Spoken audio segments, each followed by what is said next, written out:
معاشرے کی میری جیسی اشرافیہ،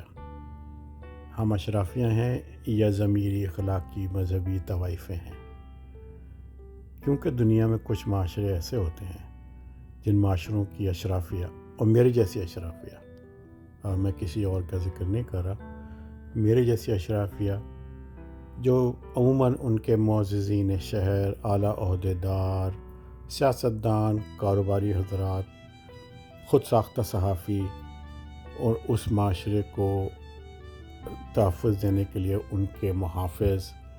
اور اس کے علاوہ نہ صرف اس معاشرے میں بلکہ دور اس معاشرے سے دور بسنے والے تارکین وطن جن کے پیٹ بھرے ہوئے ہوتے ہیں الحمدللہ، ان تمام لوگوں کو اگر قریب سے دیکھا جائے تو یقین کریں، اور میں اپنی بات کر رہا ہوں کہ آپ اگر خود کو آئینے میں اور اپنے اندر اتر کے دیکھیں تو ایسے لوگوں کو دیکھ کر میرے جیسے لوگوں کو، اور یہ اس لیے کہہ رہا ہوں کہ 99% لوگ جو لوگ سن رہے ہیں ولی اللہ ہیں، وہ اللہ کا شکر ہے، روزانہ نہائے، نماز چلے، حج اور عمرہ نکھرے ہوئے ہیں، تو ایسے لوگوں کی بات نہیں ہے۔ میرے جیسے لوگ، میں ان اشرافیہ کی، ان معاشرتی طوائفوں کی بات کر رہا ہوں، ان کو دیکھ کر دل میں جسم فروشی کرنے والے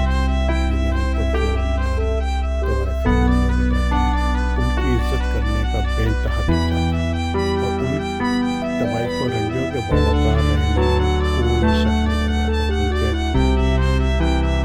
جسم فروشی کرنے والے صرف اپنا جسم بیچتے ہیں، ضمیر نہیں بیچتے، وہ بھی صرف اور صرف اپنی بنیادی ضروریات پوری کرنے کے لیے، جبکہ معاشرے کی یہ اشرافیہ جو معززین شہر وغیرہ کہلاتی ہیں، یہ لوگ اپنا اخلاق، مذہب، ضمیر، جو کچھ جسم کے علاوہ بک سکتا ہے بیچ دیتے ہیں۔ وہ کس کے لیے؟ صرف اور کی حوث کے لیے، اور مل جائے، اور عزت، اور پیسہ، اور طاقت، اور کی حوث۔ اور ذرا آپ کو پتہ ہی ہے کہ اور کی حوث صرف قبر میں جا کے ختم ہوتی ہے، ختم نہیں ہوتی۔ سبائے قربانی میں کیا کہ میں اکثر سوچتا ہوں ایک سرور فاقہ مستی میں، میں اکثر سوچتا ہوں ایک سرور فاقہ مستی میں، خرابی